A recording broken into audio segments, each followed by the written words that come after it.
Salve, salve, queridos tagarelas, que saudade de vocês.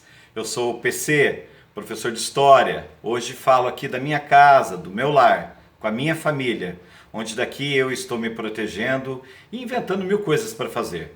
Brincando, conversando, inventando pratos diferentes na cozinha.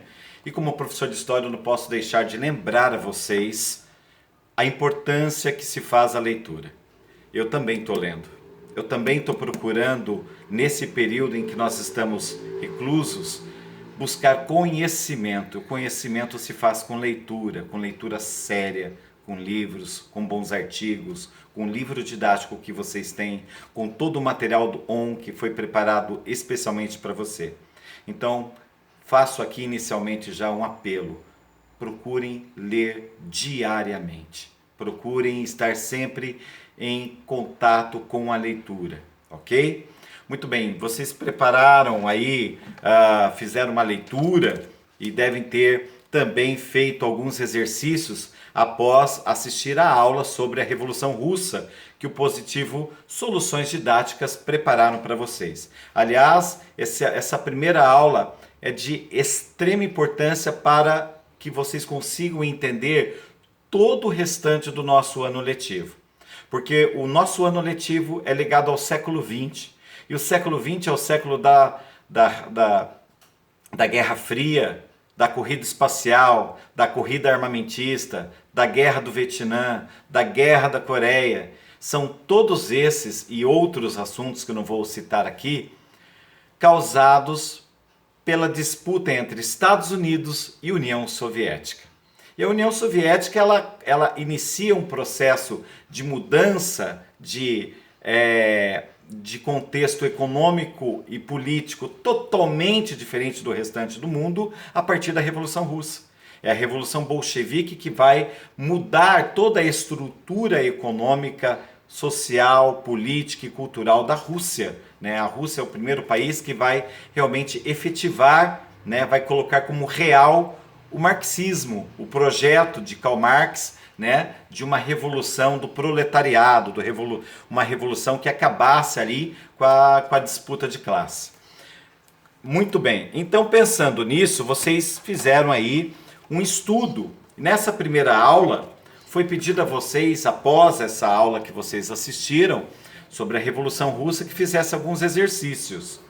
Eu quero lembrar que vocês aprenderam aí que a Rússia vivia numa condição de atraso econômico, cultural, econômico, no início do século XX. A família Romanov, a família de Nicolau II, era uma família, era uma monarquia absolutista, bastante diferente daquela monarquia parlamentarista já existente desde a Revolução Francesa e Revolução Inglesa no século XVIII na Europa Ocidental. É importante lembrar que a Rússia vivia com mais de 90% da sua população no campo, com uma agricultura obsoleta, atrasada, técnicas antigas. Era praticamente um país semifeudal. O setor urbano era também atrasado, com uma indústria, uma siderúrgica e metalúrgica em que menos de 10% da população estava inserida no sentido fabril, no sentido de operários, e esses operários também passando por sérias dificuldades econômicas e trabalhistas.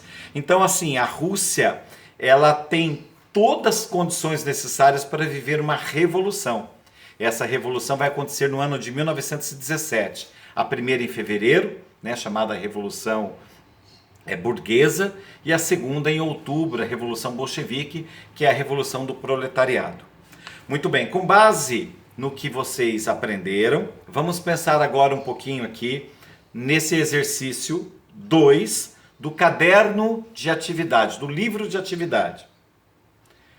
Leia esse trecho do texto. Então, vamos lá, página 21, exercício 2. E foi exatamente assim que aconteceu. Os manifestantes pacíficos, alguns dos quais até com ícones e retratos do czar, o que nos dá a certeza de que eles não estavam lá com foice, com armas, eles estavam apenas reivindicando e não lutando, são recebidos por salvas mortíferas, que fazem várias centenas de mortos. O sangue dos operários, em contraste com a brandura do inverno russo, transforma o domingo 9 de janeiro de 1905 num domingo vermelho. Esse domingo trágico, né, ele decorre de um agravamento econômico, de um agravamento da crise econômica que a Rússia vive após a sua guerra russo-japonesa. A Rússia trava uma guerra contra o Japão, disputando a região da Manchúria, e acaba perdendo, o que deixa não só o czar desmoralizado, mas aprofunda ainda mais a crise econômica. Sobre as questões, vamos lá. Primeiro, na ocasião do episódio Domingo Sangrento, a população russa reivindicava melhores condições de trabalho e a criação de um salário mínimo. Está correto. Eles foram lá apenas para pedir melhores condições de vida, já que as suas condições eram precárias. Segundo, por causa da derrota para o Japão, o exército russo se revoltou contra o governo absolutista do czar. Veja, não foi exatamente o exército russo que se revolta contra o governo. Foi a população em geral que se revoltou, né? Então está falso. Terceiro, o episódio simboliza a resistência dos russos em relação às condições sociais. Perfeito, né? Era uma forma de apresentar ali a sua indignação às péssimas condições de vida. Próximo. Alguns participantes dos protestos que culminaram no episódio 9 de janeiro de 1905 não planejavam retirar o Nicolau II do poder. Está correto também. O problema não era ter uma monarquia e o problema não era ser o Nicolau II, o chamado paizinho dos trabalhadores. O que eles queriam nesse momento era que o Nicolau II, o czar, o imperador, ouvisse e atendesse às reivindicações dessa população tão fragilizada socialmente. E a última ali, a hostilidade do czar em relação aos trabalhadores desencadeou uma série de greves e insurreições no Império Russo. Completamente correto, né? A Rússia vai viver após o janeiro de 1905 uma crise muito grande, né? São dezenas e dezenas de greves, de paralisações, até que o czar, numa tentativa frustrada, né, de acalmar essa população, resolve convocar a Duma, a Assembleia Legislativa, para que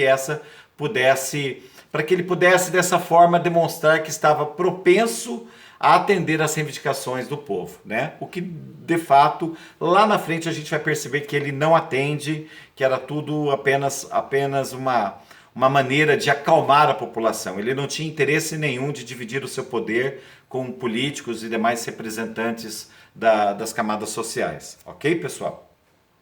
Muito bem. Nós temos aí mais um exercício, esse agora feito no livro didático.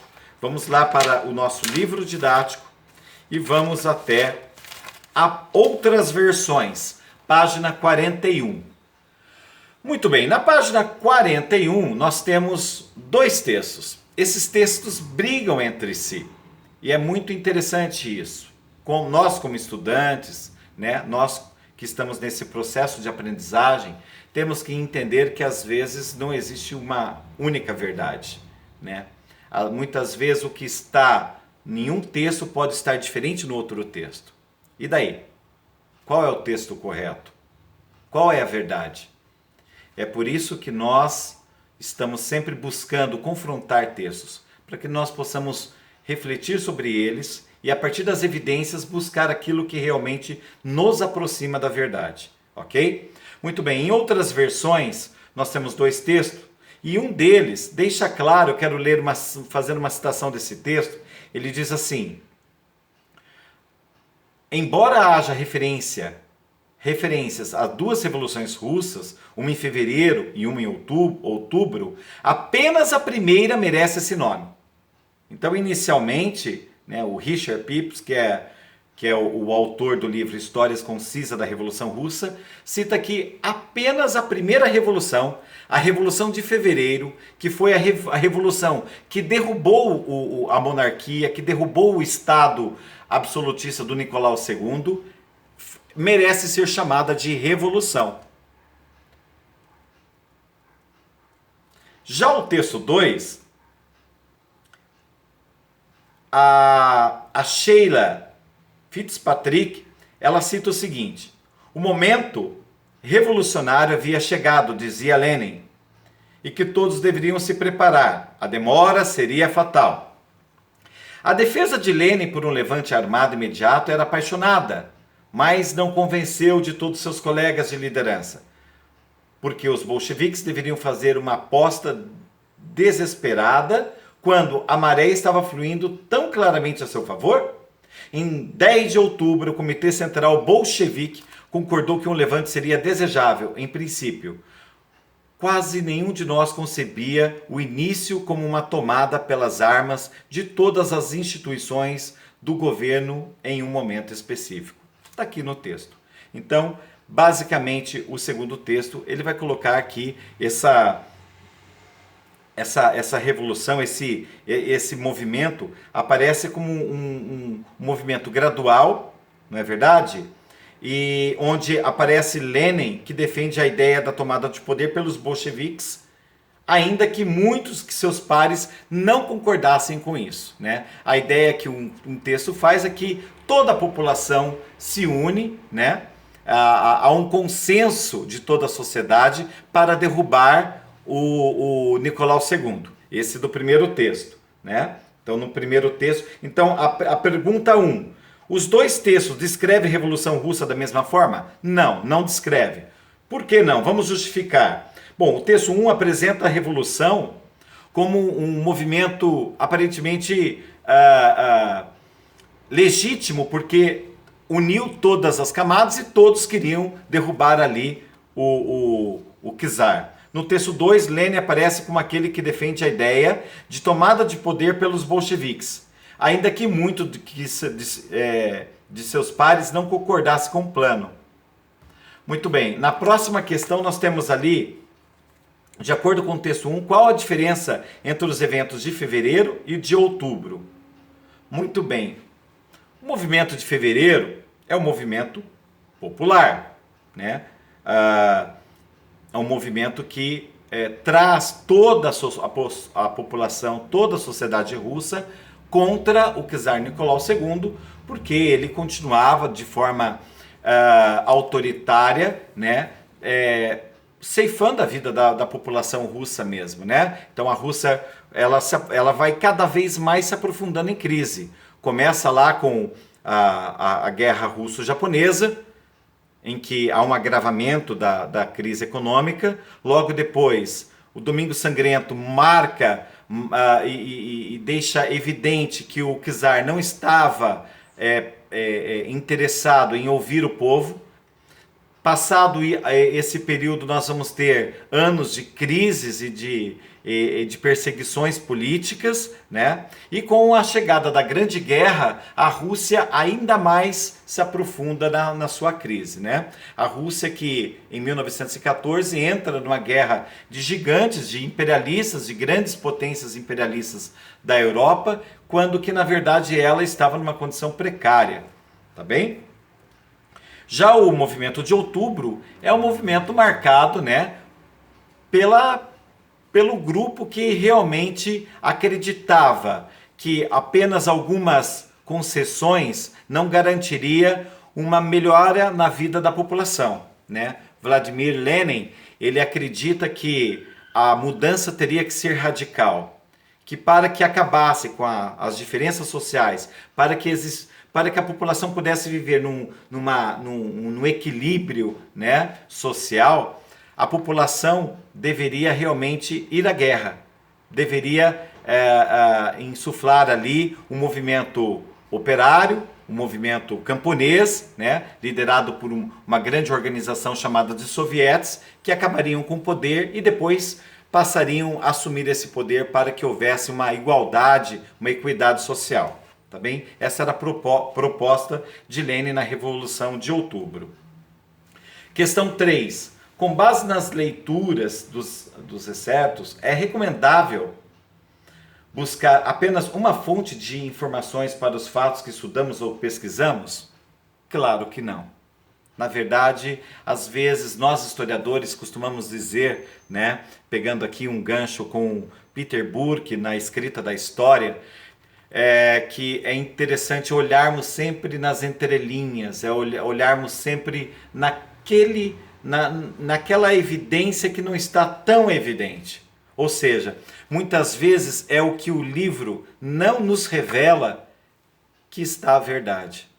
Então, o que nós devemos fazer? Nós devemos buscar sempre a partir da dúvida, a partir do questionamento, de um questionamento mais racionalizado, mais embasado em ciência, né?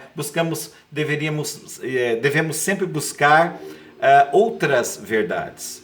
Né? Até que ponto que a revolução aconteceu dessa forma? Até que ponto que Lenin era honesto quando ele fazia suas propostas para os sovietes? Ele cumpriu? Né? A gente vai saber lá na frente que ele não cumpre, que ele não quer dar o poder aos sovietes. Ele toma o poder para ele. Né?